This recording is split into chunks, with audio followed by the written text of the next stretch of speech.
क्या आप एक बलून को पानी के अंदर डुबा सकते हो? बलून, खाली बलून नहीं, पानी से भरा बलून नहीं, हवा से भरे हुए बलून को पानी के अंदर डुबा सकते हो? मैंने तुमसे कहा था कि अगर बात हो अपथ्रस्ट की, अगर हालात हो अपथ्रस्ट के, तो हर वो नियम आप लगाओगे जो बल पर लगता है, जो फोर्स पर लगता है। जल जो है ना, बड़ा विचित्र सा प्राणी है दुनिया में। दुनिया में हर सब्सटेंस कहता है कि तापमान बढ़ाओ तो हम डेंसिटी कम करेंगे। हेलो हेलो हेलो, क्या आप सभी मेरी आवाज सुन सकते हैं या नहीं? Hello hello hello. मैं उम्मीद करता हूं, मैं आशा करता हूं आप सब बढ़िया होंगे, आप सब मजे में होंगे और आप सब मचा रहे होंगे। तो क्या बोलती पब्लिक? बहुत हार्ड, बहुत हार्ड। तो भाइयों और बहनों, आईसीएससी के प्यारे प्यारे सभ्य से, सुंदर से, सुशील से और भोले भाले बच्चों, स्वागत है आप सभी का टाइटन के इस तोड़ मरोड़ के रखने वाली सीरीज में, जिसमें क्लास 9 के पूरे चैप्टर को एक लेक्चर में तोड़ मरोड़ कर आप सभी के सामने प्रस्तुत किया जा रहा है। जैसा कि अभी तक जो सीरीज चली है, अभी तक जो चैप्टर पढ़ाए हैं बड़े शांत से, बड़े सिंपल से थे। अभी ये जो चैप्टर है ना, ये भी शांत सा और सिंपल सा है। बहुत अच्छा चैप्टर है, बहुत मजेदार चैप्टर है।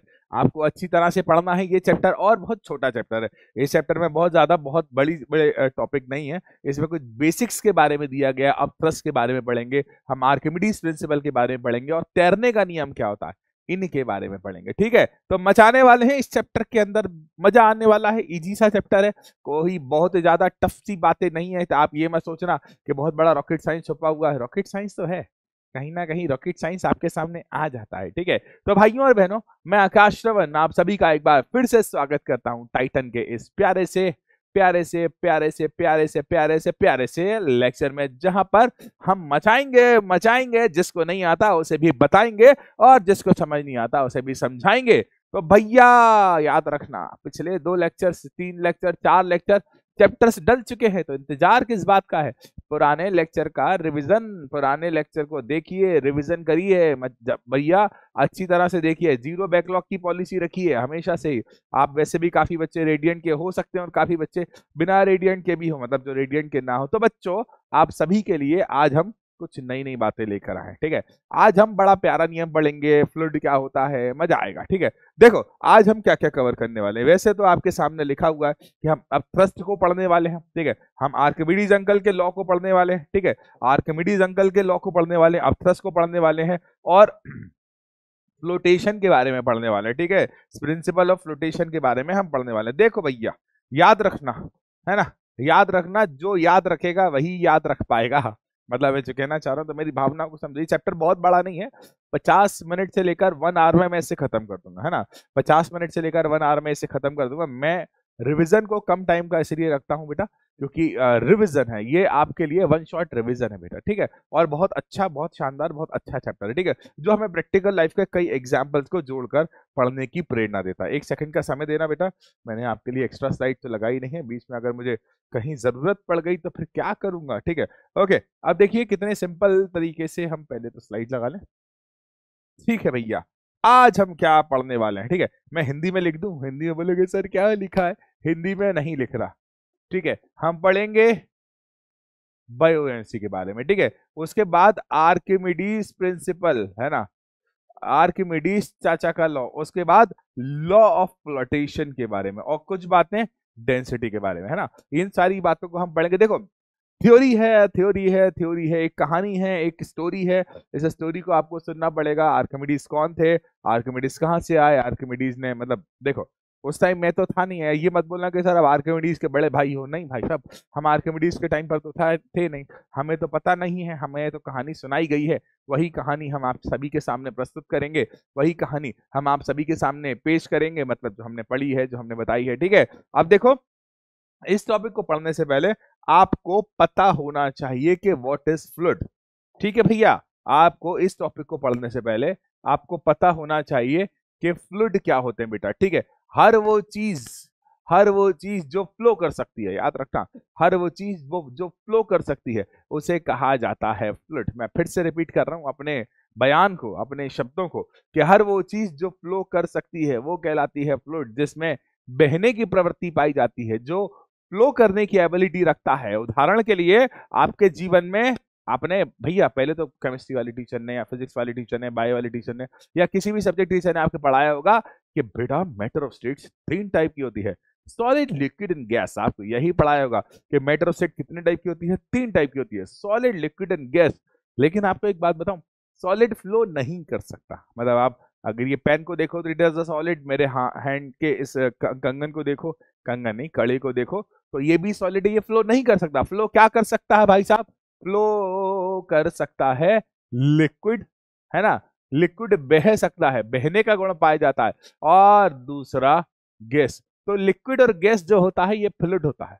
लिक्विड और गैस क्या होता है, फ्लूइड होता है। लिक्विड और गैस फ्लूइड होता है, और फ्लूइड होने के कारण ही लिक्विड और गैस फ्लूइड होता है, और फ्लूइड होने के कारण इन्हें इन्हें क्या कहा जाता है, फ्लूइड। ठीक है, ये बह सकते हैं बेटा। देखो जैसे कि लिक्विड होता है ग्रेविटी के कारण हाई एलिवेशन से लो एलिवेशन की तरफ फ्लो होता है, गैस जो होता है वो डेंसिटी डिफरेंस की वजह से डाउन से अप की डायरेक्शन में जाता है परिस्थितियों के अनुसार, लेकिन ये फ्लो हो सकते हैं। एक बहुत अच्छी खासियत इसमें ये होती है कि इनका खुद का कोई आकार नहीं होता, है ना, ये अपने आकार को बदल लेते हैं। जैसे गैस की बात करो, लिक्विड की बात करो, ये अपने आकार अपने प्रकार को बदल लेते हैं। कैसे बदल लेते हैं, ये अपने आकार को बर्तन के अनुसार, अपने प्रकार को बर्तन के अनुसार बदल लेते हैं। ठीक है बेटा, तो आज हम जितने भी टॉपिक पढ़ेंगे तो कृपया जब मैं आपको टॉपिक पढ़ा रहा हूं तो उस दौरान याद रखना मैं किसकी बात कर रहा हूं, फ्लूइड की। और फ्लूइड में लिक्विड भी हो सकता है, फ्लूइड में गैस भी हो सकता है, क्योंकि हम पानी के साथ सबसे ज्यादा फेमिलियर होते हैं, हम पानी के साथ सबसे ज्यादा कंफर्टेबल होते हैं। तो बार बार मैं पानी नाम का शब्द बोलूंगा, शायद आपने पानी का उपयोग कभी जिंदगी में किया ना हो। हमारे गोला में तो हाँ, जब हम प्यास लगती है तो हम पानी पीते हैं। हमारे गोला में हम खाना खाने के पहले, खाना खाने के बाद भी पानी पीते हैं। तो हम पानी का उपयोग करते हैं। आपके गोला पे पता नहीं हाइड्रोजन पीते हो, आपके गोला पे पता नहीं नाइट्रोजन पीते हो, आपके गोला पे पता नहीं भाई साहब, हमारे गोला पे तो पानी का उपयोग किया जाता है। ठीक है, याद रखना। तो मैं बार बार पानी शब्द का उपयोग करूंगा, तो पानी इसलिए कि भैया ये लॉ सिर्फ पानी के लिए नहीं है, ये पानी के अलावा हर एक लिक्विड के लिए, लेकिन पानी के साथ हम सबसे ज्यादा कंफर्टेबल है। पानी के गुण के बारे में हम जानते हैं, पानी से संबंधित प्रैक्टिकल आपने कई किए होंगे, पानी से संबंधित नॉलेज आपको ज्यादा है, इसलिए मैं बार बार पानी शब्द का बोलूंगा, तो घबराना मत। ठीक है, अब देखो, इन द बिगिनिंग मैं आपको पढ़ाने वाला हूं बायोएंसी। ठीक है, आपको क्या पढ़ाने वाला हूं, बायोएंसी। बायोएंसी शब्द ठीक है, अब थ्रस्ट पहले सुनो। ठीक है, अब पहला सवाल आप सभी से 7 करोड़ रुपए के लिए कि थ्रस्ट क्या होता है। ठीक है, थ्रस्ट क्या होता है, आप थ्रस्ट अगर बता दोगे तो 7 करोड़ आपको मिल जाएंगे, और जैसे मिल जाए कृपया आधे मुझे दे देना। ठीक है, अब थ्रस्ट क्या होता है आप याद करिए। थ्रस्ट, थ्रस्ट की बात नहीं कर रहा हूं, थ्रस्ट मतलब परपेंडिकुलर फोर्स। थ्रस्ट का मतलब क्या होता है, परपेंडिकुलर फोर्स। जब भी किसी वस्तु पर परपेंडिकुलर फोर्स लगाया जाता है तो उस परपेंडिकुलर फोर्स को थ्रस्ट कहा जाता है। जब भी किसी वस्तु पर परपेंडिकुलर फोर्स लगाया जाता है तो उस परपेंडिकुलर फोर्स को क्या कहा जाता है, थ्रस्ट कहा जाता है। और देखिए यहां पर आपने एक शब्द का उपयोग करा है जिसका नाम है अपथ्रस्ट, मतलब ऊपर की तरफ लगने वाला परपेंडिकुलर फोर्स अपथ्रस्ट कहलाएगा। ठीक है, बड़ा सिंपल सा था, फिर से बोल रहा हूं। थ्रस्ट का मतलब होता है परपेंडिकुलर फोर्स, और अप थ्रस्ट का मतलब ऊपर की ओर लगने वाला परपेंडिकुलर फोर्स क्या कहलाएगा, अप थ्रस्ट कहलाएगा। क्या आपने कभी सोचा है, क्या आपने कभी सोचा है, क्या आपने कभी ऐसा किया है, कभी आपने ऐसा किया? अच्छा, मैंने तो किया है, और ये प्रैक्टिकल लाइफ से जुड़े हुए एग्जांपल्स होते हैं। मान लो आपके पास पानी की एक बाल्टी है, और उस पानी की बाल्टी के अंदर आप एक डब्बे को ऐसे रख देती हो, है ना, उल्टा करके डाल देते हो। ठीक है, आपने अक्सर जिंदगी में ऐसा किया होगा। ठीक है, आप पानी की बाल्टी के अंदर एक डब्बे को ऐसे उल्टा करके डालते हो। ठीक है, तो वो डब्बा बुडुक बोलकर कहाँ जाता है, ऊपर। किया है, किया तो चलो छोड़ो। दूसरी बात, क्या आप एक बलून को पानी के अंदर डुबा सकते हो? बलून, खाली बलून नहीं, पानी से भरा बलून नहीं, हवा से भरे हुए बलून को पानी के अंदर डुबा सकते हो? काहे नहीं डुबा पा रहा है ना? वो डब्बे को जब आप पानी के अंदर डुबाते हो, तो जब आप उसे पानी के अंदर डुबाते हो तो ऊपर भुडुक करके क्यों आता है पता है? इन सबके पीछे जिम्मेदार कौन है? इन सबके पीछे जिम्मेदार है बायोएनसी एंड अपथ्रस्ट। इन सबके पीछे आपको मजबूर कौन करता है? इन सबके पीछे जिम्मेदार बायोएनसी एंड अपथ्रस्ट। तो जब भी किसी लिक्विड को पार्शियली या फुल्ली डुबाया जा, जब भी किसी बॉडी को पार्शियली या फुल्ली इमर्स किया जाता है लिक्विड में, ठीक है, जब भी किसी बॉडी को पार्शियली या फुल्ली लिक्विड के अंदर डुबाया जाता है, जब भी किसी लिक्विड को पार्शियली या फुल्ली लिक्विड के अंदर डुबाया जाता है, तो याद रखना, जब भी किसी लिक्विड को पार्शियली या फुल्ली लिक्विड के अंदर डुबाया जाता है ना बेटा, तो ठीक है, तो बेटा उस लिक्विड पर अपवर्ड दिशा में, है ना, उस लिक्विड पर अपवर्ड दिशा में एक बल लगता है, उस लिक्विड पर अपवर्ड डायरेक्शन में एक फोर्स लगता है, जिस फोर्स को बायोएंसी कहा जाता है। ठीक है, जिस फोर्स को क्या कहा जाता है, बायोएंसी कहा जाता है। ध्यान से सुनिएगा मेरी बातों को, ठीक है, इन ध्यान से सुनेंगे तभी तो मजा आएगा। ओके, तो मैं बता रहा था कि जब भी किसी ऑब्जेक्ट को, वस्तु को, या फिर जीवित या निर्जीव वस्तु को जल के अंदर, जल हमारे साथ कंफर्टेबल है, के अंदर डुबाया जाता है, तो जल उसको बाहर फेंक देता है। वो कहता है कि कहां से आए हो भाई, वापस जाओ। ठीक है, पानी के साथ हम बहुत ज्यादा कंफर्टेबल हैं। ठीक है, जैसे आपको अभी बताया कि ये डब्बा है ना, बाल्टी मान लो, इस बाल्टी के अंदर आपने डब्बे को उल्टा डुबा दिया, और जब आपने डब्बे को उल्टा डुबा दिया तो ये डब्बा ऊपर चला गया। कैसे गया होगा, जादू तो हुआ होगा, कैसे गया होगा? क्या तुम पानी की बाल्टी के अंदर बलून को डुबा सकते हो? ना ही, संभव ही नहीं है, ना ही संभव ही नहीं। तो जब भी किसी ऑब्जेक्ट को, चाहे वो लिविंग हो चाहे नॉन लिविंग हो, पानी के अंदर डुबाया जाता है, तो पानी कहता है कि भैया बाहर जाओ, काहे आए हो? और बाहर भगाने के लिए ऊपर की दिशा में एक फोर्स लगाता है। क्या बोला? ऊपर की दिशा में एक फोर्स लगाता है, और ऊपर की दिशा में फोर्स लगाने के कारण ऐसे अपथ्रस्ट कहा जाता है। इसको थोड़ी शुद्ध अंग्रेजी में बायोएंसी भी बोला जाता है। इसको थोड़ी सी शुद्ध अंग्रेजी में क्या बोला जाता है? बायोएंसी। तो एक अपवर्ड फोर्स होता है, एक अपवर्ड फोर्स होता है जिस किसी भी बॉडी पर, जब उस बॉडी को फ्लूइड के अंदर डुबाया जाता है, और इस अपवर्ड फोर्स को ही अपथ्रस्ट कहा जाता है और बायोएंसी भी कहा जाता है। और ये प्रॉपर्टी क्या कहलाती है बेटा? ये प्रॉपर्टी कहलाती है बायोएंसी। याद रखना बेटा, इसको एक्सप्लेन करने के लिए मैंने आपको सबसे अच्छा एक्सपेरिमेंट बताया हुआ है, आप उसे अपनी जिंदगी के कई पहलुओं पर करके देख सकते हो। ठीक है, आप बलून को डुबाने की कोशिश करो, नहीं डूबेगा। क्यों नहीं डूबेगा? क्योंकि बायोएंसी कहेगी बाहर निकल, बाहर निकल। अपवर्ड फोर्स लगा के कहेगी बाहर निकल, आ मत जाना। तो जब भी किसी ऑब्जेक्ट को पार्शियली डुबाओ, पार्शियली मतलब थोड़ा सा डुबाओ, फुली डुबा दो पानी के अंदर, तो पानी कहेगा बाहर जाओ। तो इस कंडीशन में पार्शियली या फुली इमर्ज करने पर, हाँ सही पकड़े हो। ठीक है, अब देखो, इसे समझने के लिए, इसे समझने के लिए, इसे समझने के लिए आपको एक बात पढ़ना पड़ेगी। ठीक है, अब देखो बेटा, अपथ्रस्ट जो होता है ना, अब देखना बेटा, अपथ्रस्ट जो होता है ना, ये बात सुनना ध्यान से। ठीक है, इसमें पूरा एक्सपेरिमेंट बड़ी सुंदर राइटिंग में लिखा हुआ है, लेकिन मैं फिर भी आपको बता रहा हूं। अपथ्रस्ट पढ़ने से पहले आपको प्रेशर का फॉर्मूला पता होना चाहिए, और प्रेशर का formula H raw G। H का मतलब क्या हुआ? हाइट। रॉ का मतलब क्या हुआ? क्या हुआ? डेंसिटी। G का मतलब क्या हुआ? Gravitational acceleration. तो भाइयों और बहनों, मैं मानता हूं, और आप भी ये मानो, कि आपके पास एक कंटेनर है ना, किसी भी प्रकार का एक कंटेनर जिसके अंदर एक लिक्विड भरा हुआ है, लिक्विड मतलब फ्लूइड भरा हुआ, और इस लिक्विड के अंदर आपने एक सिलेंडर को डुबा दिया। अगर आप ध्यान से देख पा रहे हो तो इस चित्र को ध्यान से देखिए, दिख रहा है ये एक सिलेंडर। ठीक है, ये सिलेंडर आपको दिख रहा होगा। तो आपने इस लिक्विड के अंदर एक सिलेंडर को डुबा दिया, और अगर आप ध्यान से देख पा रहे हो, इस सिलेंडर की हाइट हम मेजर कर रहे हैं। और याद करना, ये हाइट हम मेजर मतलब डेप्थ जो मेजर करेंगे वो पानी की अपर लेयर से मेजर करेंगे। मैं आपको पहले डेरिवेशन बता रहा हूं, उसके बाद ये है क्या तब बताऊंगा। तो बच्चों, इसके अपर सरफेस की हाइट h1 है, और लोअर सरफेस की हाइट कितनी है? h2। इसका एरिया a, इसका एरिया a। अब यहां पर पानी मतलब जो लिक्विड जो फोर्स लगा रहा है, उस फोर्स की वैल्यू F1 है, और प्रेशर नंबर P1 है, और यहां पर जो फोर्स लग रहा है उस फोर्स की वैल्यू P2 है, और प्रेशर की वैल्यू क्या है? सॉरी, फोर्स की वैल्यू F2 है, और प्रेशर की वैल्यू क्या है? P2। अब देखिए, आपको पता है कि पहले वाले सरफेस पर, अपर सरफेस पर, जो प्रेशर की वैल्यू हो जाएगी वो कितनी हो जाएगी? H1 रॉ G, जहां पर H1 क्या है? हाइट है ना, रॉ क्या है? डेंसिटी ऑफ द लिक्विड है, और G क्या है? Gravitational acceleration. अब हम जानते हैं फोर्स इज इक्वल टू क्या होता है? Pressure into area. तो फोर्स नंबर 1 की वैल्यू क्या हो जाएगी? H1 रॉ G, और एरिया की जगह क्या पुट कर दोगे? A।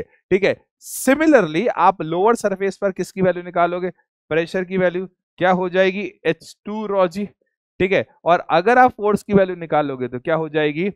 H2 raw GA। ये आपने दोनों सरफेस पर लगने वाले फोर्स की वैल्यू निकाली। अगर आपको मेरी राइटिंग में कोई दिक्कत है, अगर आपको मेरी राइटिंग में कोई दुविधा है, तो आपकी सुविधा के लिए मैंने यहां पर F1 और F2 का मान निकाल कर दिया हुआ है। अगर आपको कहीं भी दुख लग रहा है, कोई भी दिक्कत लग रही है, तो यहां पर आपको मान दिया हुआ। अब देखिए, ध्यान से समझिएगा।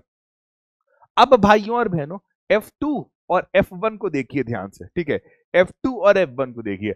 अगर आप इस जगह को देख पा रहे हैं तो यहां पर लगने वाले फोर्स का नाम क्या रखा है F2। अगर आप इस जगह को देख पा रहे हैं तो यहां पर लगने वाले फोर्स का नाम क्या रखा है F1। अगर आप इस जगह को देख पा रहे हैं तो यहां पर लगने वाले फोर्स का नाम क्या रखा है F2। और आप इस जगह को देख पा रहे हैं तो यहां पर लगने वाले फोर्स का नाम क्या रखा है F1। ध्यान से सुनिएगा। अब देखिए F2 जो है ना, F2 जो है ना वो ज्यादा गहराई में है। F2 जहां पर लग रहा है वो सरफेस कहां है, ज्यादा गहराई में। और जब ये ज्यादा गहराई में है तो ज्यादा गहराई में भाई साहब पानी का वजन खुद के ऊपर लगेगा, तो फोर्स का अमाउंट बढ़ने की संभावना ज्यादा है। फोर्स का अमाउंट बढ़ने की संभावना ज्यादा है। तो अगर F1 और F2 की तुलना की जाए, F1 और F2 को कंपेयर किया जाए, F1 और F2 में बड़ा कौन है, तो आप क्लियर शब्दों में बोल दीजिए कि भाई साहब F2 का मान ज्यादा हो सकता है, F1 का मान मतलब F1 की वैल्यू कम हो सकती है। ठीक है, तो भैया इसी बात को मद्देनजर रखते हुए, ठीक है, इसी बात को मद्देनजर रखते हुए जो बायोएंट फोर्स होता है, ठीक है, बायोएंट फोर्स कैसे निकालोगे, F2 माइनस F1। अब याद करिए कुछ देर पहले मैंने आपको F2 की वैल्यू और F1 की वैल्यू निकाल कर दी थी। F2 की वैल्यू क्या थी, H2 रो GA। F1 की वैल्यू क्या थी, H1 रो GA। अरे अरे अरे अरे अरे यहाँ तो रो GA कॉमन आ रहा है, तो हम क्या ले लेंगे कॉमन, रो GA। अंदर क्या बचा भाई साहब, H1 माइनस H2। ठीक है, माफ कीजिएगा H2 माइनस H1 बनेगा, मैंने H1 माइनस H2 लिख दिया, H2 माइनस H1। एक सेकेंड हम डायग्राम में चलते हैं। अगर आप देख पा रहे हो, अगर आप देख पा रहे हो तो ये रहा H2 और ये रहा H1। ठीक है, अगर आप देख पा रहे हो तो ये रहा H2 और ये रहा H1।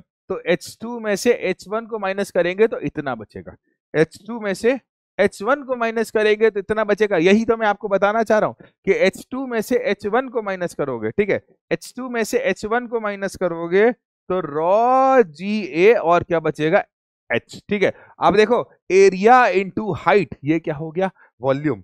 एरिया इंटू हाइट, अगर आप इस प्यारे से शब्द को देख पा रहे हो तो एरिया इंटू हाइट क्या हो गया, वॉल्यूम। तो यहां से आपको बायोएंट फोर्स की वैल्यू क्या मिल गई, रो जी और वी। ठीक है, बायोएंट फोर्स की वैल्यू क्या मिल गई, रॉ जीवी, जो कि शुद्ध भाषा में आपको यहां पर लिखी दिख जाएगी। रॉ का मतलब क्या हुआ, डेंसिटी।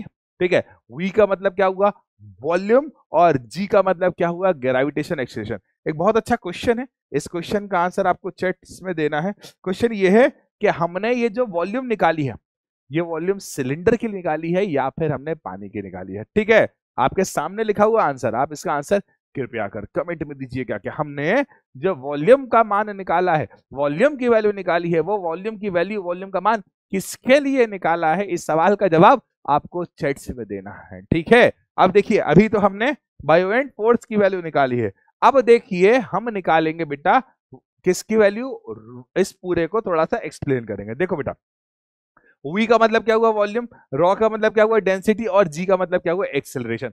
अब बेटा आप वॉल्यूम की जगह, ठीक है, वॉल्यूम की जगह और डेंसिटी की जगह, है ना, वॉल्यूम इंटू डेंसिटी क्या हो जाएगा, मास। कैसे हो जाएगा, आपको पता है density is equal to mass upon volume, तो mass is equal to density into volume. तो ये आप देख पा रहे हो वॉल्यूम और डेंसिटी के प्रोडक्ट को हम क्या लिख देंगे, मास। ठीक है, तो मास इंटू एक्सेलरेशन, मास इंटू, एक सेकेंड, मास इंटू एक्सेलरेशन, ये शब्द कहीं सुना सुना सा लग रहा।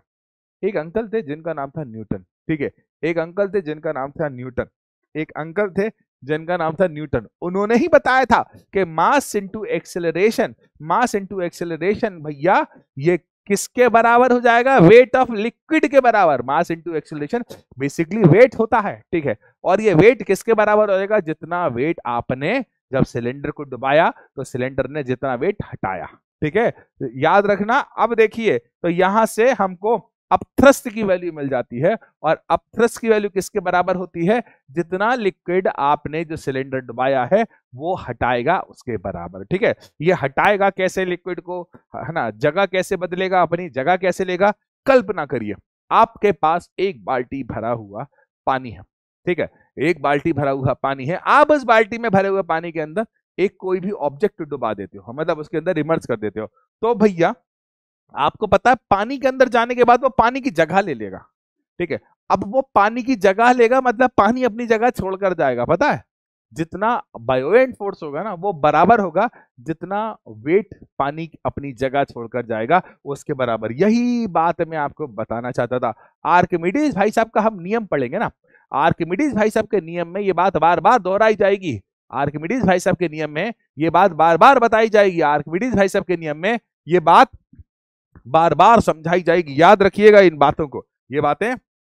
Water time. आगे बढ़ते हैं। ये बातें थी बेटा अपथ्रस्ट की, ठीक है, क्योंकि अपथ्रस्ट एक प्रकार का फोर्स है तो फोर्स के सारे कॉन्सेप्ट आप यहां पर लगा सकते हो। फिर से बोल रहा हूं, अपथ्रस्ट एक प्रकार का फोर्स है तो फोर्स का हर एक कॉन्सेप्ट, फोर्स की हर एक बात, फोर्स के हर एक टॉपिक को आप यहां पर लगा सकते हो। कोई नया वाला कोई नया टॉपिक मत बना देना कि अपथ्रस्ट है तो इसमें हर चीज अपथ्रस्ट की नहीं बनना, नहीं। अपथ्रस्ट एक प्रकार का फोर्स होता है और इस पर लगने वाले सारे के सारे, इस पर लगने वाले सारे के सारे कॉन्सेप्ट वही होते हैं जो फोर्स के होते हैं, ठीक है। अब बढ़ते हैं हम हमारे अगले टॉपिक पर।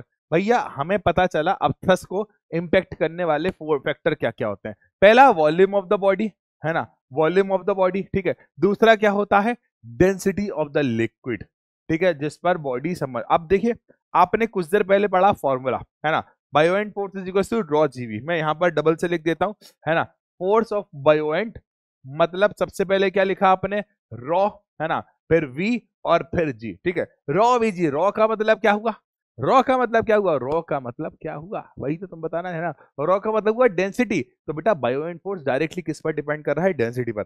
अगर आप देख पा रहे हो तो बायोएंट फोर्स डायरेक्टली डिपेंड कर रहा है डेंसिटी पर, यही तो लिखा हुआ है डेंसिटी ऑफ द लिक्विड, ठीक है। दूसरा ये बायोएंट फोर्स डायरेक्टली डिपेंड कर रहा है वॉल्यूम पर, तो वॉल्यूम ऑफ द बॉडी, ठीक है। ये क्वेश्चन मैंने कुछ देर पहले कमेंट में पूछा था कि हम किसके वॉल्यूम की बात कर रहे हैं, क्या पानी के वॉल्यूम की बात कर रहे हैं या फिर लिक्विड के वॉल्यूम की बात कर रहे हैं। ये सवाल का जवाब आपको कमेंट में देना था जो मैंने अब बता दिया। तीसरा, अपथ्रस्ट का इफेक्ट जो होता है ना बेटा, इस इफेक्ट के बारे में अभी हम बेसिकली पढ़ेंगे। मैं आपको बताता हूं क्या होता है अपथ्रस्ट का इफेक्ट। कभी भी आप पानी के अंदर तैरने जाते होगे, भैया आप लोग आईसीएससी के बच्चे हो, आईसीएससी के बच्चे की स्विमिंग क्लासेस होती है, ठीक है। अगर किसी गांव का बच्चा होता, मतलब किसी ग्रामीण क्षेत्र का बच्चा होता तो मैं बोलता कि तू नदी में तैरने जाता होगा, लेकिन आप लोग आईसीएससी के बच्चे हो, आप लोग स्विमिंग क्लासेस में जाते होगे। स्विमिंग क्लासेस में वो ग्लासेस लगाकर, है ना, स्विमिंग कॉस्ट्यूम पहनकर बढ़िया तरीके से तैरने जाते होगे। जब आप छोटे बच्चे होगे तो आपको जो स्विमिंग पूल बनाया गया होगा आपके लिए वो छोटू सा बनाया होगा, 1 फुट का छोटू सा स्विमिंग पूल बनाया गया होगा। 1 फुट का जो छोटू सा स्विमिंग पूल बनाया गया ना, उस पर आप जब चलते होगे, अभी भी चले जाते होगे कभी कभी भैया, अभी भी आप लोग कभी छोटे बच्चों वाले स्विमिंग पूल में चले जाते होगे, तो अगर कभी आप छोटे बच्चों वाले स्विमिंग पूल में जाते होगे तो देखते होगे कि भैया, अगर आप कभी छोटे बच्चे वाले स्विमिंग पूल में जाते होगे तो ऐसा देखते होगे कि आप स्विमिंग पूल में चल रहे हो तो आपको बड़ा हल्का सा फील होता है। हल्का मतलब ऐसा लगता है कि आपका वजन कम हो गया। आप लोग कभी पूल में जाओ या कभी किसी ऐसी मतलब नॉन रिस्की जगह पर जाओ, ऐसा नहीं कि सर ने बोला है तो पूल में जाके एक्सपेरिमेंट कर रहा है, नहीं। नॉन रिस्की जगह पर अगर कभी जाओ तो देखना, समझना, सुनना, जानना, पहचानना कि अगर आप कभी नॉन रिस्की जगह पर जाते हो तो, और अगर पानी में चलते हो, पानी में डूब जाते हो का मतलब पानी के अंदर जाते हो, तो आपको ऐसा लगता है कि आपके वजन में थोड़ा बहुत कमी हुई है, ठीक है। आपको ऐसा फील होता है कि आपके वजन में थोड़ी बहुत कमी महसूस होती है, ठीक है। आपको ऐसा लगता है कि आपका वजन थोड़ा बहुत कम हुआ है, ठीक है। अब ये जो वजन कम हुआ है भैया, ये वजन में जो कमी है, ये वजन में कमी किसके बराबर होती है, ठीक है, याद रखना। वजन में जो कमी होती है, वेट में जो कमी होती है, वो किसके बराबर होती है, इसी के बारे में तो आज हम पढ़ेंगे, ठीक है। इसी के बारे में तो आज हम पढ़ेंगे, ठीक है। तो याद रखना, जब भी किसी भी ऑब्जेक्ट को आप खुद पे एक्सपेरिमेंट करके देखना। कभी जिंदगी में स्विमिंग पूल में जाने का मौका मिलेगा, कभी जिंदगी में तैरने का मौका मिलेगा, कभी तो जाओगे कभी तो आओगे, याद रखना। तो कभी तो जाओगे, कभी देखना, जब आप तैरने जाओगे, जब आप डूबने जाओगे तो आपको वहां पर ऐसा फील होगा कि आपके वेट में थोड़ी सी कमी हुई है, आपके वजन में थोड़ी सी कमी हुई है। और ये ऐसा होता है, पता है इसके पीछे जिम्मेदार कौन है, इसके पीछे जिम्मेदार कोई और नहीं, इसके पीछे जिम्मेदार है बायोएंट फोर्स और अपथ्रस्ट, ठीक है। अगर आप बायोएंट फोर्स को अपथ्रस्ट बोल दोगे तो क्या कुछ गलत है, बिल्कुल नहीं है। अगर आप बायोएंट फोर्स को अपथ्रस्ट बोलते हो तो बढ़िया सा चल रहा है, एक नंबर सी बात है। बायोएंट फोर्स को अपथ्रस्ट बोल दो, कोई दिक्कत नहीं है, कोई परेशानी नहीं है, बढ़िया मजे में चल रहा है। इसी बात पे थोड़ा सा पानी पी लिया जाए। हम्म तो बायोइंट फोर्स और अपथ्रस्ट के बारे में ये बातें थी, ठीक है। जितना ज्यादा बायोइंट फोर्स उतना ज्यादा आपके वजन में कमी। मैं फिर से कह रहा हूं, जितना ज्यादा अपथ्रस्ट उतना ज्यादा आपके वजन में कमी। तो अगर आपसे कोई बोले आपका दोस्त कि भाई तेरा वजन बढ़ गया है, तो उसको पानी में डुबा के वजन करके दिखा देना, डायरेक्ट आपके वजन में बहुत ज्यादा कमी महसूस होगी। आप वजन करने के लिए क्या करते हो? वजन करने के लिए आप वेइंग मशीन का यूज करते हो, वेट करने की मशीन का यूज करते हो। उसे पानी के अंदर डुबाना, वेट, वैसे तो पानी के अंदर वो जीवित नहीं रह पाएगी, वेट करने की मशीन, और उस पर खड़े होकर आपको अपना वजन करके दिखा देना है। ऐसा फील होगा कि वजन में कमी हुई, और इस वजन में कमी होने के पीछे जिम्मेदार कोई और नहीं, अपथ्रस्ट है, अपथ्रस्ट है, अपथ्रस्ट है, ठीक है। अब पहला सवाल, अपथ्रस्ट की एसआई यूनिट क्या होती है? आप सभी के सामने पहला सवाल, क्या ये पास्कल होती है, क्या ये न्यूटन होती है, क्या ये केजी होती है, या केजी मीटर स्क्वायर होती है? देखो, मैंने तुमसे कहा था कि अगर बात हो अपथ्रस्ट की, अगर हालात हो अपथ्रस्ट के, तो हर वो नियम आप लगाओगे जो बल पर लगता है, जो फोर्स पर लगता है, क्योंकि अपथ्रस्ट एक प्रकार का फोर्स है, तो इसीलिए इसकी यूनिट भी क्या लगाओगे भैया? न्यूटन। क्या लगाओगे भैया? न्यूटन, ठीक है। क्या लगाओगे भैया? न्यूटन। आगे, आगे, अब देखिए, the property of a liquid to exert an upward force, मतलब कोई भी एक लिक्विड है ना, छिमछम करता पानी है, इस पानी के अंदर आप किसी ऑब्जेक्ट को दबाते हो तो ऊपर की तरफ एक फोर्स लगता है। इस प्रॉपर्टी को क्या कहा जाता है? क्या इसे बायोएंसी कहा जाता है, क्या इसे प्रेशर कहा जाता है, क्या इसे फ्रिक्शन कहा जाता है, या इसे विस्कोसिटी कहा जाता है? क्या इसे बायोएंसी कहा जाता है, क्या इसे प्रेशर कहा जाता है, क्या फ्रिक्शन कहा जाता है, या विस्कोसिटी?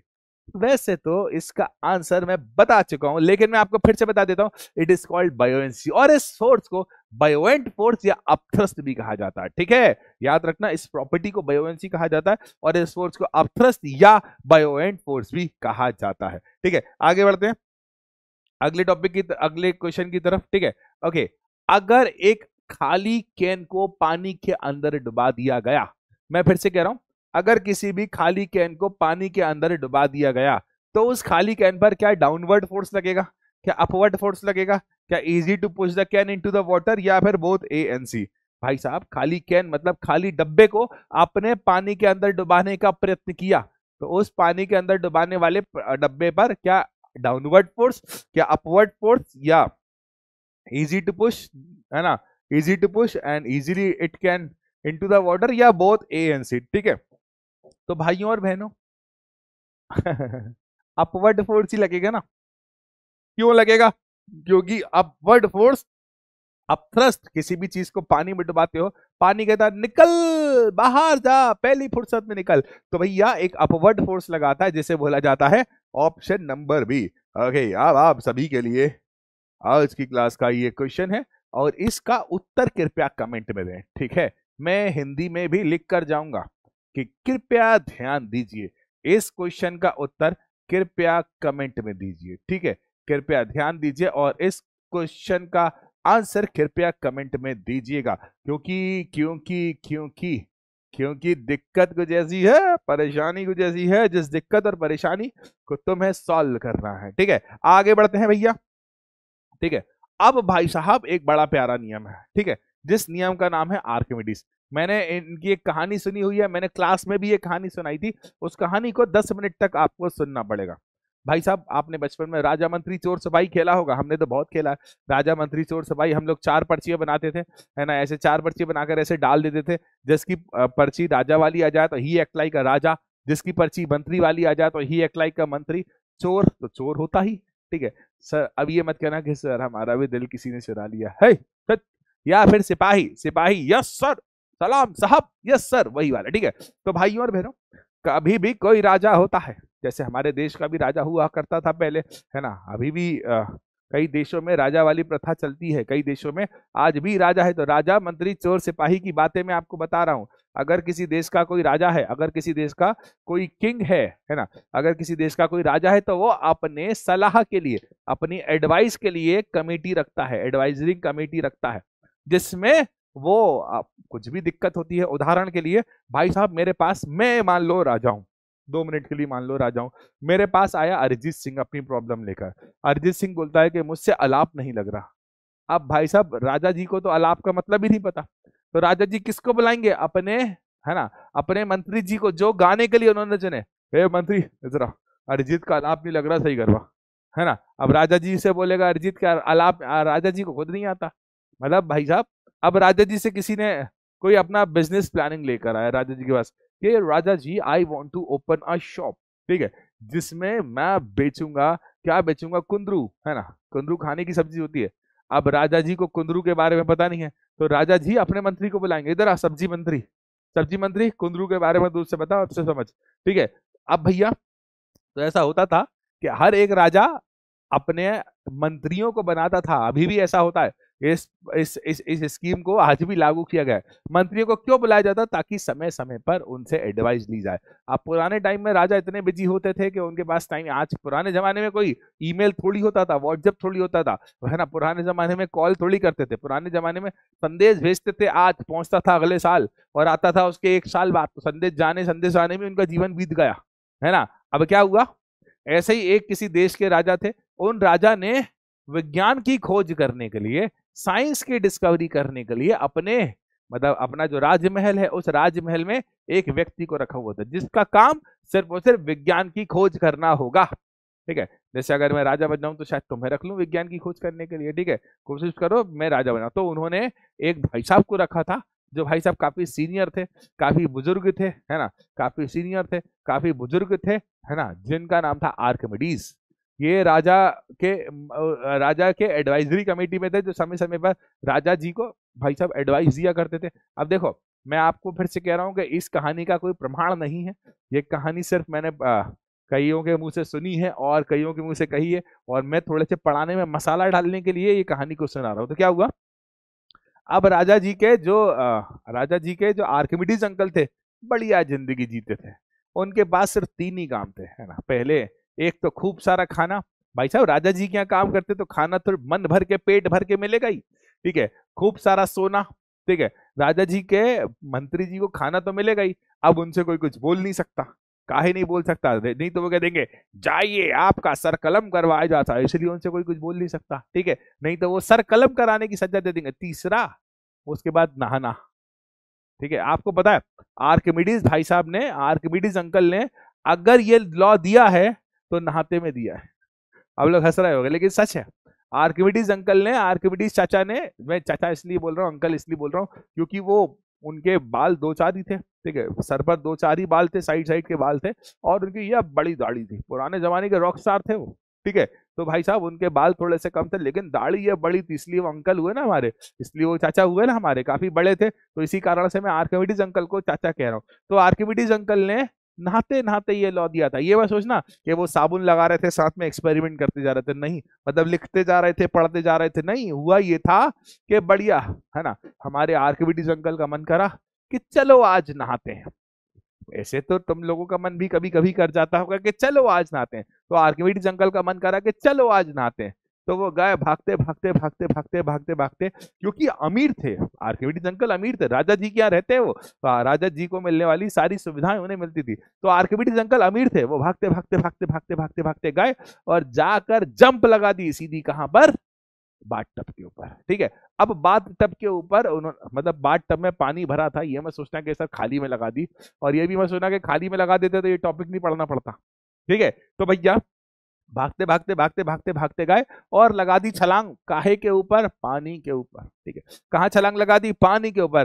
अब भैया उनके दिमाग की बत्ती जली, साइंटिस्ट तो थे ही वो, उनके दिमाग की बत्ती जल, और उन्होंने बोला कि भाइयों और बहनों, मतलब ऐसा बोला नहीं उन्होंने, ठीक है, भाइयों और बहनों, उन्होंने ये नियम वहीं से बनाया। उन्होंने बोला कि जैसे ही मैं पानी के अंदर जाता हूं, कुछ पानी गिर जाता है, कितनी बड़ी डिस्कवरी करी ना। जैसे ही मैं पानी के अंदर जाता हूँ, बाथ टब को वो पूरा भर कर रखते हैं और उस पानी के अंदर छपाक से छलांग लगा देते हैं, ठीक है। शायद उन्होंने इन्वेंट करा होगा, एक मछली पानी में गई छपाक, दो मछली पानी में गई छपाक, शायद उन्होंने इन्वेंट करा होगा, ठीक है। तो जैसे ही वो पानी के अंदर जाते हैं, पानी गिर जाता है, पानी थोड़ा सा बाहर आ जाता है, और यहां से शुरुआत करी उन्होंने अपनी एक खोज की, जिस खोज का नाम उन्होंने कुछ और नहीं रखा, आर्किमिडीज प्रिंसिपल रखा।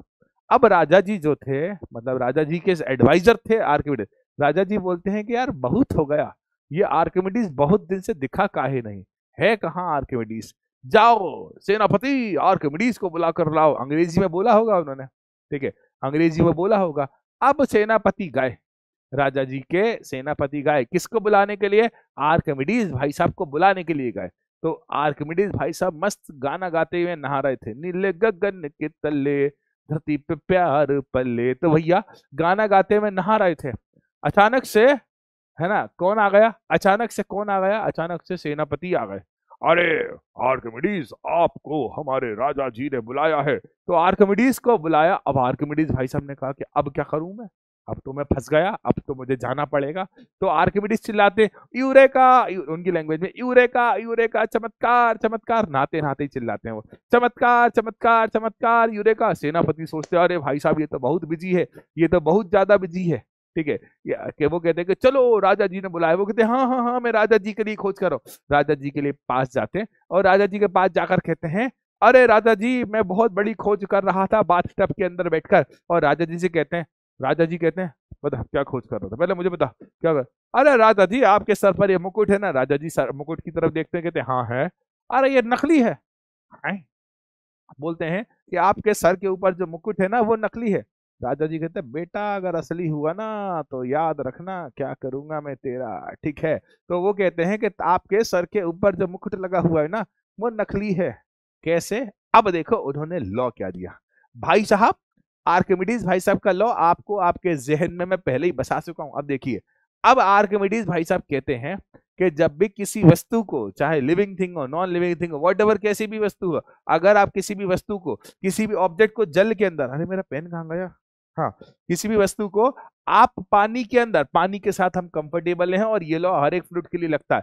आप किसी भी बॉडी को इमर्स करते हो थोड़ा बहुत पार्शियली या पूरी तरह से किसी के अंदर, किसी लिक्विड के अंदर, ठीक है, किसके अंदर? किसी लिक्विड के अंदर। तो लिक्विड के अंदर उस पर लगता है एक अपथ्रस्ट। एक सेकंड, अपथ्रस्ट क्या होता है? एक सेकंड, क्या होता है अपथ्रस्ट? अपथ्रस्ट के कारण उसको बड़ा हल्का फील होता, उसको बड़ा हल्का फील होता, उसको बड़ा आरामदायक फील होता। मतलब उसे ऐसा लगता है कि उसके वजन में थोड़ी बहुत कमी हुई है, उसके वजन में थोड़ी बहुत कमी हुई है। पता है उसके वजन में जो कमी होगी ना वो अपथ्रस्ट के बराबर होगी। और जो अपथ्रस्ट होगा, इसका प्रूफ मैं पहले ही बता चुका हूं, और जो अपथ्रस्ट होगा ना ये बराबर होगा जितना वेट का लिक्विड वो डिस्प्लेस करेगा उसके बराबर। तो जब भी किसी वस्तु को, जब भी किसी ऑब्जेक्ट को पानी के अंदर डुबाया जाता है तो वो ऐसा महसूस करता है कि उसके वजन में थोड़ी बहुत कमी हुई है, जो कि बराबर होता है, उसके वजन में जो कमी हुई है ना, वो वजन में जो कमी हुई है वो बराबर होता है जितना वजन का, मतलब वजन मतलब वेट के बात कर रहा हूँ, ठीक है।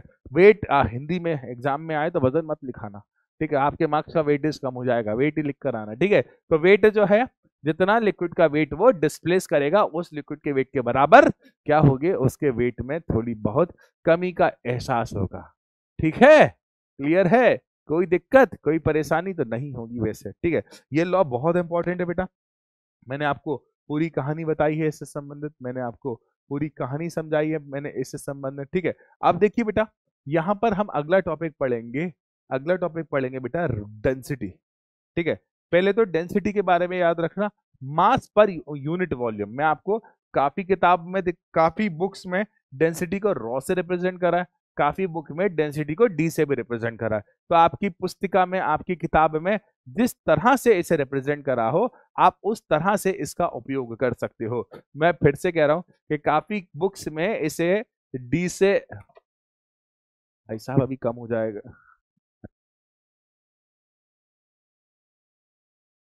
हाँ हाँ, तो मैं क्या कह रहा हूं कि भाई साहब मास पर यूनिट वॉल्यूम क्या कहलाता है? डेंसिटी, याद रखना, ठीक है। ये देखो, डेंसिटी बढ़ाने के लिए आपको क्या बढ़ाना पड़ेगा? मास में। आपको उदाहरण देता हूं, आप एक इतना बड़ा पत्थर लीजिए, पत्थर पत्थर, है ना, आप ये मत बोलना सर मेरा दिल भी पत्थर हो चुका है, क्या मैं अपना दिल ले सकता हूँ? नहीं, पिटाई करूंगा, ठीक है। आप एक इतना बड़ा पत्थर लीजिए और उस पत्थर के अलावा आप एक इतना बड़ा पत्थर लीजिए और उस पत्थर के साथ साथ एक थर्माकोल का टुकड़ा लीजिए। आप बताइए कौन ज्यादा भारी होगा? बिल्कुल भाई साहब पत्थर ज्यादा भारी होगा, काहे? दोनों का आकार बराबर है, मतलब दोनों की वॉल्यूम बराबर है, लेकिन किसके अंदर मास ज्यादा है? तो पत्थर के ऊपर। तो भैया पास के, उसके बाद पत्थर के ऊपर मास इसलिए ज्यादा है क्योंकि इसमें मॉलिक्यूल्स पास पास लगे होंगे, ठीक है। और मॉलिक्यूल्स जितने ज्यादा पास होते जाते हैं, जितने ज्यादा पत्थर के कण पत्थर के पास होते जाएंगे, उतनी ज्यादा क्या होती जाएगी? डेंसिटी। तो डेंसिटी प्रोपोर्शनल होती है मास के, ठीक है।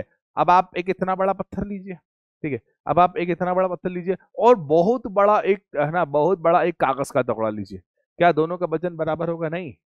ठीक है, पत्थर की डेंसिटी और कागज की डेंसिटी में अंतर हो सकता है, लेकिन पत्थर पत्थर अगर आप देखो तो छोटे से वॉल्यूम का है, लेकिन कागज बहुत बड़े वॉल्यूम का है, तो डेंसिटी जो होती है इनवर्सली प्रोपोर्शनल होती है वॉल्यूम के। अगर आप मास को कांस्टेंट कर दो, वॉल्यूम बढ़ाओ, तो डेंसिटी की वैल्यू क्या हो जाएगी? कम हो जाएगी। ठीक है, वॉल्यूम बढ़ाओ। उदाहरण के लिए समझना, आप जिस रूम के अंदर हो ना, मैं उस रूम के अंदर 500 लोगों को बिठा दूं, आप जिस भी रूम के अंदर हो, कितनी दिक्कत होगी, कितनी परेशानी होगी। आप जिस रूम के अंदर हो, मैं उसके अंदर 500 लोगों को भर दूं, तो 500 क्या हो गया? मास।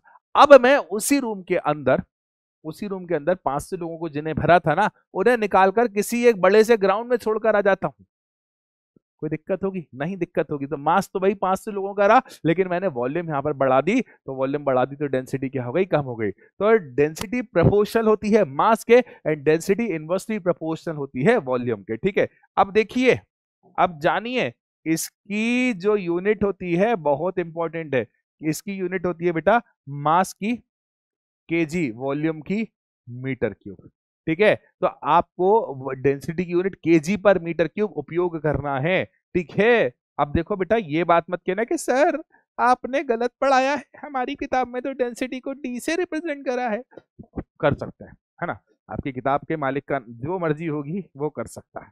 ठीक है, याद रखना। ठीक है, तो भैया ये थी बातें डेंसिटी की। ठीक है, अब देखिए एक एक कर मैं आपको बताता हूं कि टेम्परेचर का डेंसिटी पर क्या फर्क पड़ता है। उदाहरण के लिए मैं आपको एक साधारण से शब्दों में बताऊं, जैसे जैसे तापमान बढ़ेगा डेंसिटी की वैल्यू कम होगी, जैसे जैसे तापमान बढ़ेगा डेंसिटी की वैल्यू कम होगी। तो देखो, मैक्सिमम सब्सटेंस के साथ ऐसा होता है, density of most the substance decreases with increase in temperature. जैसे हमारी हवा है, जैसे जैसे तापमान बढ़ता है ना, गर्मी के दिनों में एयर के जो मॉलिक्यूल्स होते हैं, वो मॉलिक्यूल्स कैसे होते जाते हैं? दूर होते जाते हैं। जैसे जैसे टेम्परेचर बढ़ता है, गर्मियों के दिनों में एयर के मॉलिक्यूल्स क्या होते जाते हैं? दूर होते जाते हैं। और जैसे जैसे सर्दियां आती हैं, एयर के मॉलिक्यूल्स क्या होते जाते हैं? पास होते जाते हैं। तो अगर increases with decreases in temperature, maximum substance में ऐसा होता है। कुछ एक दो एक्सेप्शन है, जैसे हमारा जल, जल में थोड़ा सा एक्सेप्शन होता है, उसके बारे में बताता हूं। ठीक है, यहां पर ये बातें थी 42। ठीक है, आई होप आपको ये सारी बातें तो क्लियर होंगी। ठीक है, अब देखिए मैं आपको क्या बताने वाला हूँ। भाई साहब ये फोन बज जाता है, हाँ अब नहीं बजेगा, मैंने बंद ही कर दिया। ठीक है, आगे सुनिए, अब ये एक्सेप्शन, अब आपको बताऊं, पानी जो है ना, जल जो है ना, बड़ा विचित्र सा प्राणी है इस दुनिया में। जल जो है ना, बड़ा विचित्र सा प्राणी है दुनिया में। दुनिया में हर सब्सटेंस कहता है कि तापमान बढ़ाओ तो हम डेंसिटी कम करेंगे, तापमान बढ़ाओगे तो डेंसिटी कम, लेकिन पानी कहता है कि नहीं भैया, हम थोड़ी सी गड़बड़ करेंगे। पानी भाई साहब 0 डिग्री से लेकर, मैं आपको पानी के लिए कर्व बना के देता हूं, है ना।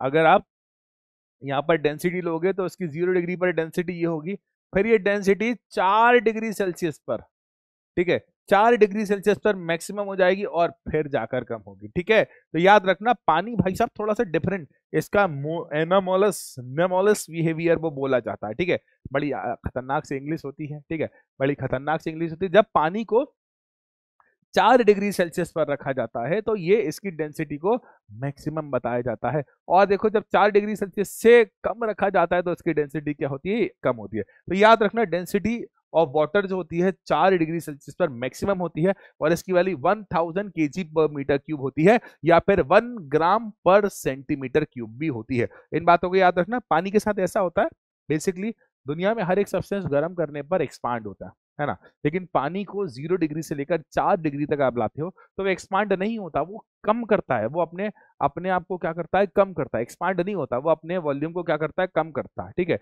और अगर वॉल्यूम को कम करेगा तो डेंसिटी की वैल्यू बढ़ जाएगी ना, वॉल्यूम इनवर्सली प्रोपोर्शनल होती है डेंसिटी के, तो वॉल्यूम को कम करेगा तो डेंसिटी की वैल्यू बढ़ जाएगी। तो ये पानी के साथ ये एक्सेप्शन होता है। तो 4 डिग्री सेल्सियस पर वो अपनी मैक्सिमम डेंसिटी को रिप्रेजेंट करता है, और 4 डिग्री सेल्सियस से टेम्परेचर बढ़ाने पर वो अपनी डेंसिटी को फिर कम करना शुरू करता है। तो ये एक्सेप्शन है, इस बात को थोड़ा सा ध्यान में रखिएगा।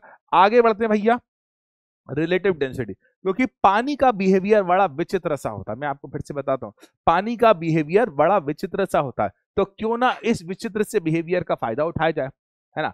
अगर कोई विचित्र सी वस्तु आपके पास है जिसके जैसा कोई हो ही नहीं सकता, तो जब आपके पास ऐसी विचित्र सी वस्तु है तो उस विचित्र सी वस्तु के उस विचित्र से गुण का फायदा उठाया जाए। तो इसी बात को मद्देनजर रखते हुए हम निकालते हैं रिलेटिव डेंसिटी, किसके सापेक्ष, पानी के सापेक्ष। ठीक है, क्योंकि पानी का बिहेवियर, हम पानी का यूज दो तीन कारण से करते हैं। पहला, इजीली अवेलेबल, है ना, इजीली एक्सपेरिमेंटल अवेलेबल, हम इजीली एक्सपेरिमेंट कर सकते हैं और उसके बारे में कॉन्सेप्ट हम अच्छी तरह से जानते हैं। तो अगर आपको किसी भी सब्सटेंस की डेंसिटी निकालना है तो मास अपॉन वॉल्यूम निकालो, और अगर किसी एक सब्सटेंस से कंपेयर करके डेंसिटी निकालना है तो उसे बोलेंगे रिलेटिव डेंसिटी। और किससे कंपेयर करोगे? पानी से। ऐसा क्यों? क्योंकि पानी की डेंसिटी 4 डिग्री सेल्सियस पर मैक्सिमम होती है। ठीक है, 4 डिग्री सेल्सियस इजीली अचीवेबल है, इजीली आप उसे अचीव कर सकते हो। 4 डिग्री सेल्सियस पानी को आराम से गर्म किया जा सकता है। तो अगर आपको किसी वस्तु की, किसी ऑब्जेक्ट की रिलेटिव डेंसिटी निकालना हो तो आप सबसे पहले उस ऑब्जेक्ट की डेंसिटी निकालिए और फिर उसे वाटर की डेंसिटी 4 डिग्री सेल्सियस पर जो है उससे डिवाइड कर दे दीजिए। ठीक है, इसका मैं फॉर्मूला लिख दे रहा हूं, है ना।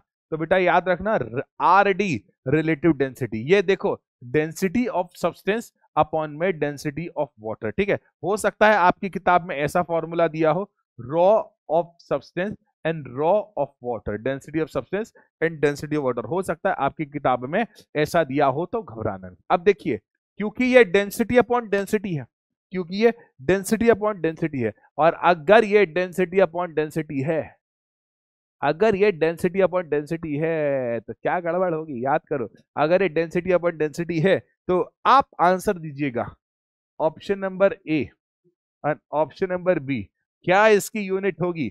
अगर होगी तो बताइए, और अगर नहीं है तो ये यूनिट लेस होगी। ठीक है, याद रखना, अगर ऑप्शन नंबर ए मतलब इसकी यूनिट है तो आप इसकी यूनिट बताइएगा, और अगर ऑप्शन नंबर बी इसकी यूनिट नहीं है तो वो भी बताइएगा। ठीक है, आप देखो रिलेटिव डेंसिटी का एक, है ना, यूनिवर्सल फॉर्मूला है, जैसे आप केमिस्ट्री में भी लगा सकते हो, जैसे आप बायोलॉजी में भी अगर कभी डेंसिटी निकालना हो तो वहां भी लगा सकते हो। इसके अलावा अगर आप डेंसिटी को देखते हो तो डेंसिटी मास अपॉन वॉल्यूम होता है। अगर आप यूनिट वॉल्यूम निकालते हो सब्सटेंस की और यूनिट वॉल्यूम निकालते हो पानी की 4 डिग्री सेल्सियस पर, ठीक है, तो उसके मास के रेशियो को भी क्या कहा जाता है बेटा? डेंसिटी कहा जाता है। ठीक है, याद रखना, सिंपल शब्दों में, जितना आपने कोई ऑब्जेक्ट लिया है ना, उतनी ही वॉल्यूम का पानी ले लो। ठीक है, जितनी वॉल्यूम का सब्सटेंस लिया है ना, उतनी वॉल्यूम का क्या ले लो? पानी। और पानी को 4 डिग्री सेल्सियस पर गर्म करो और उसकी डेंसिटी से उस ऑब्जेक्ट की डेंसिटी को डिवाइड कर दो, आप इजीली रिलेटिव डेंसिटी निकाल सकते हो। ठीक है,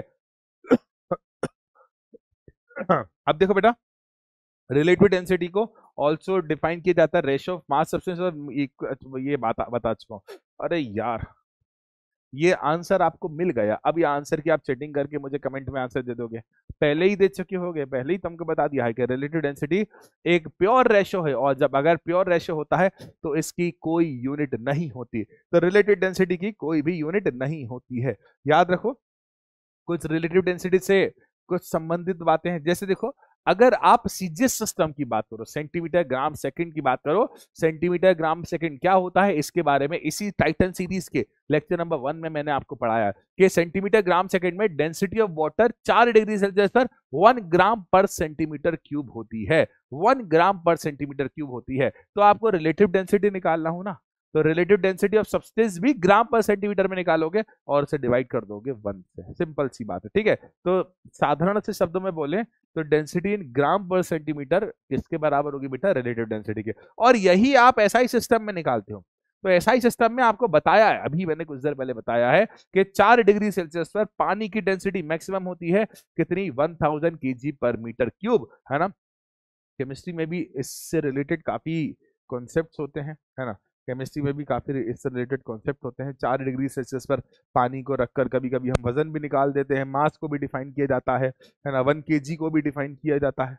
ठीक है, इसकी सहायता से ही डिफाइन किया जाता है। ठीक है, तो बेटा देखो, density in KG per meter cube is equal to relative density into 1000। ठीक है, ये फॉर्मूला है जो कि आपको आवश्यकता के अनुसार यूज करना है। ठीक है, अब देखो कुछ बातें हैं, अब कुछ बातें बेटा याद रखना चाहिए हमें। देखो, कभी कभी होता है क्या है कि एग्जामिनर का मन होता है कि वो आपको गिवन डाटा देते हैं, लेकिन कुछ खास खास इंपॉर्टेंट पॉइंट आपको याद रखना चाहिए। एग्जाम्पल के लिए कॉपर की जो डेंसिटी होती है ना 8.9 ग्राम पर सेंटीमीटर क्यूब होती है। और आपको अभी मैंने बताया कि डेंसिटी इन ग्राम पर सेंटीमीटर क्यूब भी उसकी रिलेटिव डेंसिटी होती है, तो उसकी रिलेटिव डेंसिटी भी कितनी हो जाएगी 8.9 ग्राम पर सेंटीमीटर क्यूब में उसकी जो डेंसिटी होगी वही उसकी रिलेटिव डेंसिटी होगी। ठीक है, एग्जाम्पल के लिए मर्क्यूरी की डेंसिटी 13.6 इंटू 10⁻³ kg पर मीटर क्यूब है। ठीक है, अब मैंने आपको बताया था कि density in KG per meter cube आपको जब भी दी हो तो उसमें 1000 का मल्टीप्लाई कर दो, तो ये 10⁻³ थी, ये -3 थी, तो इस कंडीशन में रिलेटिव डेंसिटी कैसे मिल जाएगी 13.6। ठीक है, और आगे है ना, जैसा कि आपको दिया है रिलेटिव डेंसिटी ऑफ सिल्वर, चांदी की 10.8 है। ठीक है, अगर 10.8 दी है तो हमें ये दी है सीजीएस सिस्टम में, और एसआई सिस्टम में 10.8 इंटू 10⁻³ kg पर मीटर क्यूब। अब देखिए ये रिलेटिव डेंसिटी दी है, ये सीजीएस सिस्टम में डेंसिटी दी है। आपको अगर डेंसिटी दी जाए सीजीएस सिस्टम में, है ना, सीजीएस सिस्टम में मतलब ग्राम पर सेंटीमीटर क्यूब, तो वो उसकी रिलेटिव डेंसिटी के बराबर होगी। ठीक है, और इन केस अगर आपको डेंसिटी दी जाए केजी पर मीटर क्यूब के, ठीक है, तो आपको क्या करना है 10⁻³ का मल्टीप्लाई करना है, उसकी रिलेटिव डेंसिटी निकालने के लिए। ये कुछ शॉर्ट ट्रिक्स होती हैं जिन शॉर्ट ट्रिक्स का उपयोग आप इन सब क्वेश्चंस में, इन सब टॉपिक में कर सकते हो। ठीक है, ठीक है, आगे बढ़ते हैं, आगे बढ़ते हैं, आगे बढ़ते हैं। ठीक है, अब देखिए कुछ अंतर है, कुछ अंतर है, एक है डेंसिटी और एक है रिलेटिव डेंसिटी के बीच अंतर। देखिए क्योंकि ये थ्योरेटिकल टॉपिक है इसलिए आपको लिखा हुआ मिल रहा है। रिलेटिव डेंसिटी जो होती है basically mass per unit volume होती है। ठीक है, रिलेटिव डेंसिटी क्या होती है, मास पर यूनिट वॉल्यूम है। अगर आपको मास पता है और वॉल्यूम पता है तो मास से वॉल्यूम का भाग दे दो, मास से वॉल्यूम का डिवाइड दे दो, आपको डेंसिटी का मान, डेंसिटी की वैल्यू इजीली मिल जाएगी। और अगर हम बात करते हैं रिलेटिव डेंसिटी की, तो रिलेटिव डेंसिटी जो होती है बेसिकली रिलेटिव डेंसिटी होती है ratio of density of substance to the ratio of the density of water, और कितने डिग्री सेल्सियस पर, 4 डिग्री सेल्सियस पर। डेंसिटी की जो यूनिट होती है ग्राम पर centimetre cube SI sorry CGS system में, और इसे एसआई सिस्टम में केजी पर मीटर क्यूब भी बोला जाता है। और बेटा रिलेटिव डेंसिटी की कोई यूनिट नहीं होती। अधिक जानकारी के लिए कृपया कर पिछली 2 स्लाइड्स को ध्यान से देखिएगा, जिसमें आपको एक एक बात सबूत गवाह के साथ बताई गई है, जिसमें आपको एक एक बात जज्बात के साथ बताई गई है। ठीक है, याद रखिएगा। आगे बढ़ते हैं भैया। ठीक है, आगे बढ़ते हैं, और प्यारी प्यारी बातें हैं, ये सब डिटर्मिनेशन आपको करना नहीं है। ठीक है, अब भैया 7-8 मिनट तक हम क्वेश्चन सॉल्व करेंगे, है ना। नहीं नहीं नहीं नहीं नहीं नहीं नहीं, ना ना ना ना ना ना ना, तैरने का नियम पढ़ना है हमें, बहुत इंपॉर्टेंट नियम है। ठीक है, तैरने का नियम पढ़ना है हमें भैया। ठीक है, तैरने का नियम। ठीक है, तैरने का नियम, अब देखिए ध्यान से। ठीक है, अब देखिए ध्यान से, कोई भी वस्तु, कोई भी ऑब्जेक्ट क्यों तैरेगा, क्वेश्चन ये है, कोई भी वस्तु, कोई भी ऑब्जेक्ट क्यों तैरेगा, इस तैरने के नियम की सहायता से आप उसे समझ सकते हो। ठीक है, इसे समझने के लिए आपको कुछ कल्पनाएं करना पड़ेंगी। मानिए ये पानी से भरा हुआ बर्तन है, इस पानी से भरे हुए बर्तन के अंदर ये आपने एक बॉल रख दी है, पानी से भरे हुए बर्तन के अंदर आपने एक बॉल रख दी है। ठीक है, अब देखिए ये होगा उसका सेंटर ऑफ मास, तो सेंटर ऑफ मास से नीचे की तरफ क्या लग रहा होगा, वजन। नीचे की तरफ क्या लग रहा होगा, वजन। नीचे की तरफ क्या लग रहा होगा, वेट। और जब नीचे की तरफ वेट लग रहा होगा तो ऊपर की डायरेक्शन में, तो ऊपर की डायरेक्शन में एक फोर्स लग रहा होगा। क्या आप उस फोर्स का नाम बता सकते हैं, क्या आप उस फोर्स का नाम बता सकते हैं, क्या आप फोर्स का नाम बता सकते हैं। अब देखिए सवाल इतना है कि एक फोर्स ऊपर ले जाने की कोशिश कर रहा है, जैसे हमने बायोएंट फोर्स कहा है। ठीक है, ये जो फोर्स है इसे ऊपर ले जाने की कोशिश कर रहा है, जिससे बायोएंट फोर्स कहा गया। और दबाने की कोशिश कौन कर रहा है, दबाने की कोशिश कर रहा है वेट। ठीक है, डुबाने की कोशिश कौन कर रहा है, डुबाने की कोशिश कर रहा है वेट। और जो बचाने की कोशिश कर रहा है उसे कहा जाता है बायोएंट फोर्स। उदाहरण के लिए अगर कोई व्यक्ति डूबने वाला होता है तो पहले वो पानी के अंदर जाता है छपाक, फिर पानी उसको ऊपर फेंकता है। पानी खुद आकर नहीं कहता जाओ ऊपर, पानी अपनी तरफ से एक फोर्स लगा देता है, जिस फोर्स का नाम क्या होता है, बायोएंट फोर्स, बायोएंट फोर्स, बायोएंट फोर्स। ठीक है, तो बायोएंट फोर्स क्या करता है, ऊपर फेंकने की कोशिश करता है, और उसका खुद का वजन उसको उसके अंदर डुबाने का प्रयत्न करता है। ठीक है, तो बेटा किसी भी ऑब्जेक्ट को जब आप किसी लिक्विड के अंदर, है ना, लिक्विड के अंदर क्या करते हो, डुबाते हो, तो बेटा याद रखना उसका जो वेट होता है ना, ये वर्टिकली डाउनवर्ड एक्ट करता है, और इसी फोर्स पर, इसी वेट एक प्रकार का फोर्स होता है, इसके पास टेंडेंसी होती है किसी भी वस्तु को डुबाने की। ठीक है, अब कोई वस्तु क्यों डूबेगी, कोई ऑब्जेक्ट क्यों डूबेगा, सिंपल सी बात है, कोई भी वस्तु क्यों डूबेगी, इसके तीन केसेस होते हैं। ठीक है, एक एक करके हम बात करते हैं। भाइयों और बहनों, मैंने मान लिया ये पानी से भरा हुआ एक डब्बा है। ठीक है, इस पानी से भरे हुए एक डब्बे के अंदर ये रही एक छोटू सी बॉल। ठीक है, इस छोटू सी बॉल का वजन कहां ले जाना चाह रहा है, नीचे की ओर। ठीक है, और इस वजन को क्या कहेंगे, वेट कहेंगे। ठीक है, इस वजन को कौन रोक रहा है, इन शब्दों को याद रखना, इस वजन को रोकने वाला है बायोएंट फोर्स। ठीक है, अब भाई साहब डुबाने वाला ज्यादा मजबूत हो जाएगा। ठीक है, अगर डुबाने वाला ज्यादा मजबूत हो जाएगा, ठीक है, दो चीजें लग रही हैं इस पर, एक तो लग रहा है वेट जो डुबाने की कोशिश कर रहा है, एक बायोएंट फोर्स जो बचाने की कोशिश कर रहा है। जब डुबाने वाला ज्यादा मजबूत हो जाएगा बायोएंट फोर्स की तुलना में, मतलब किसी वस्तु का वेट बायोएंट फोर्स की तुलना में ज्यादा हो जाएगा, तो इस कंडीशन में ये ऑब्जेक्ट जो होगा ना भाई साहब, ये डूब जाएगा। ठीक है, अब देखो ये बायोएंट फोर्स उस मास, उस वेट के बराबर होता है जितना लिक्विड ये डिस्प्लेस करता है ना। और इसी सिद्धांत का उपयोग कर कर, इसी सिद्धांत का उपयोग कर कर बड़े बड़े शिप बनाए जाते हैं। आपने देखा होगा कभी कभी आइसबर्ग, बर्फ से बना हुआ बहुत बड़ा टुकड़ा भी पानी पर तैरता रहता है, बर्फ से बना हुआ बहुत बड़ा टुकड़ा होने के बाद भी वो जल में तैर रहा होता है। कौन मजबूर करता है, प्रिंसिपल ऑफ फ्लोटेशन में यही बातें बायोएंट फोर्स में आपको बताएंगे। दूसरा, ठीक है, दूसरा दूसरा नहीं, पहले मैं आपको तीसरा समझा रहा हूं।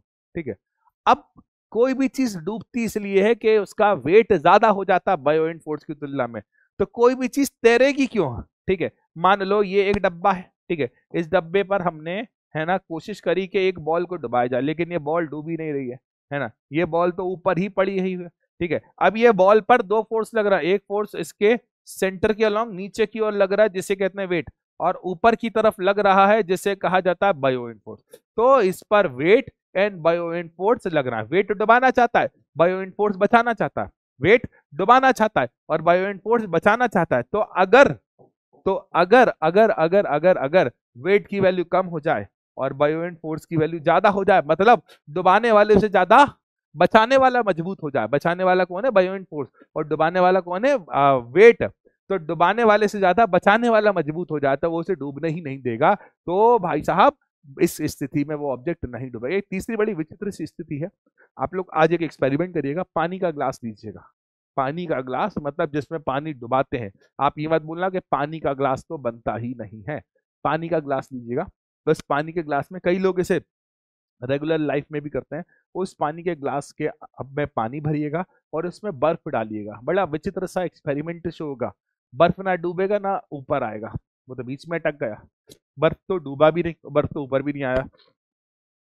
अब बड़ा विचित्र सा एक्सपेरिमेंट हो गया, तो पानी के ग्लास में आपने जो बर्फ डाला, तो ऊपरी सरफेस तो बर्फ का तैरता रहा, लोअर सरफेस इसका डूब गया। अब इसमें ना ही बचाने वाला ना ही डुबाने वाला, उलझा दिया ना, यहाँ तो उलझ गए ना हम। अब इस स्थिति में हम दूसरी वाली कंडीशन को याद रखते हैं, जब भाई साहब आपका जो वेट होता है ना वो बायोएंट फोर्स के बराबर हो जाता है, जब वस्तु का वजन, जब वस्तु का वेट और बायोएंट फोर्स बराबर हो जाए, तो इस स्थिति में ना वो डूबने देता ना वो तैरने देता, उसके सरफेस पर ही उसको ऐसा लगता है कि मेरा वजन जीरो हो गया।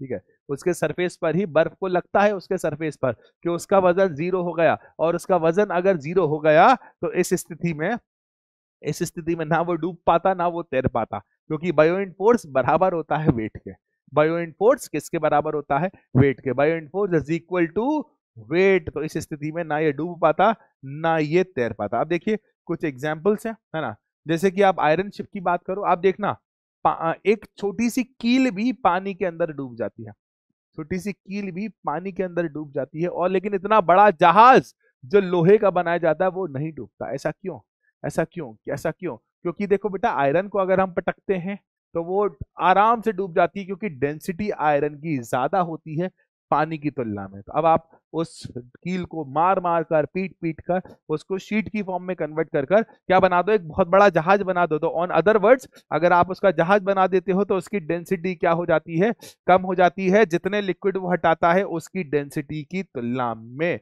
याद रखना, जिस चीज की डेंसिटी ज्यादा होगी वो नीचे डूब जाएगा, जिस चीज की डेंसिटी कम होगी वो ऊपर डूब जाएगा। ऐसा डेंसिटी में परिवर्तन कैसे करा गया, अरे याद करो, वॉल्यूम बढ़ाया जाता है तो डेंसिटी बढ़ जाती है, जहाज बहुत बड़ा बनाया जाता है और उसका मास तो कम रखा ही जाता है, डेंसिटी को मैनेज करने के लिए उसकी वॉल्यूम को ज्यादा रखा जाता है ताकि वो वाटर की डेंसिटी से काफी ऊपर रहे, वाटर की डेंसिटी से क्या रहे, काफी कम रहे। ठीक है, आगे आपने देखा होगा ह्यूमन बॉडी, अगर कोई व्यक्ति पानी में नीचे जाता है और वो पहुंच जाता है ऊपर, ठीक है, तो वो पानी अपने आप उसे तैरना सिखा देता है, पानी अपने आप उसे ऊपर लाकर पटक देता है। ऐसा क्यों? जब भाई साहब हम मतलब कोई भी व्यक्ति, ईश्वर ना करे कभी ऐसा हो, कोई भी व्यक्ति पानी के अंदर डूब जाता है तो बहुत सारे मसल्स और जो फैट होते हैं ना उसकी डिफरेंट डेंसिटी होती है, लेकिन ये डेंसिटी पूरी तरह से डिपेंड करती है उसके शरीर के अंदर जितनी हवा है। कॉमनली इसकी जो खाली लंग्स होते हैं उसकी एवरेज डेंसिटी 1.07 ग्राम पर सेंटीमीटर क्यूब होती है ना, और जब हम उसे पानी से भर देते हैं तो उसकी एवरेज डेंसिटी, सॉरी हवा से भर देते हैं तो 1 ग्राम पर सेंटीमीटर क्यूब होती है। ठीक है, जब भी हम पानी के अंदर डूबते हैं, जब भी कोई पानी के अंदर डूबता है तो भाई साहब क्या होता है कि बॉडी का आकार, वॉल्यूम बढ़ जाती है, और जब वॉल्यूम पानी को एब्जॉर्ब कर कर वॉल्यूम क्या हो जाती है, बढ़ जाती है, और जब वॉल्यूम बढ़ गई तो अब क्या होगा, पानी की डेंसिटी से कम डेंसिटी हो गई, तो समझ गए तुम वही। ठीक है, आगे बढ़ते हैं, इस एग्जाम्पल को ज्यादा लंबा ना खींचते हुए आगे बढ़ते हैं, है ना। फ्लोटेशन ऑफ सबमरीन, सबमरीन कैसे अंदर जाती है कैसे बाहर आती है, इसके पीछे ये दो बालास्ट टैंक लगे हुए ना, इसके पीछे ये जिम्मेदार है। ठीक है, जब भी सबमरीन को अंदर ले जाना होता है ना तो उसके जो बालास्ट टैंक होते हैं ना, बालास्ट टैंक क्या करते हैं, पानी को अंदर आने देते हैं, और जब भी सबमरीन को ऊपर लाना होता है ना, बालास्ट टैंक मोटर की हेल्प से पानी को क्या कर देते हैं, बाहर निकाल देते हैं। ठीक है, इसकी हेल्प से पानी इसके अंदर आया तो भाई साहब मास बढ़ गया तो ये नीचे चला जाता है। ठीक है, और जैसे ही पानी इसके बाहर आया तो मास कम हो गया, वॉल्यूम बढ़ गई, तो ये क्या हो जाएगा, वॉल्यूम तो कांस्टेंट रखी है, ये क्या हो जाएगा बेटा, इसके मोटर की हेल्प से हमने पानी निकाल दिया तो ये क्या हो जाएगा बेटा, ऊपर आ जाएगा। पूरा फंडा डेंसिटी का है इसके ऊपर। एक आखिरी टॉपिक और बचा हुआ है ना, डेंसिटी, फ्लोटेशन ऑफ आइसबर्ग। अब इसका जवाब आप थोड़ी देर पहले समझ चुके हो, इतना बड़ा इतना बड़ा इतना बड़ा बर्फ का टुकड़ा होने के बाद भी ये पानी पे तैरता रहता है। आपने कई मूवीज में देखा होगा, बड़े बड़े बर्फ के टुकड़े पानी में तैरते रहते हैं, क्या कारण है इसके पीछे, इसके पीछे कुछ और कारण नहीं, इसके पीछे कारण है सिर्फ और सिर्फ फ्लोटेशन ऑफ आइसबर्ग के पीछे भी कारण है डेंसिटी का। ठीक है, तो भाइयों और बहनों आज की क्लास में इतना ही था, पूरा चैप्टर ऑलमोस्ट हमने कवर कर लिया, रिवीजन के सारे टॉपिक हमने कवर कर लिए हैं, कुछ बेसिक्स को कुछ डिटेल में कुछ जानकारी के साथ हमने इसे फुल डिटेल में कवर कर लिया। तो मैं उम्मीद ही करता हूँ मजा आया होगा, एंजॉय किया होगा। ठीक है, मैं आशा करता हूँ आप सभी ने मजा आया होगा, बहुत एंजॉय किया होगा। तो मिलते हैं अपन नेक्स्ट क्लास में, तब तक के लिए ध्यान रखिएगा, खुश रहिएगा, tata bye bye and bye bye.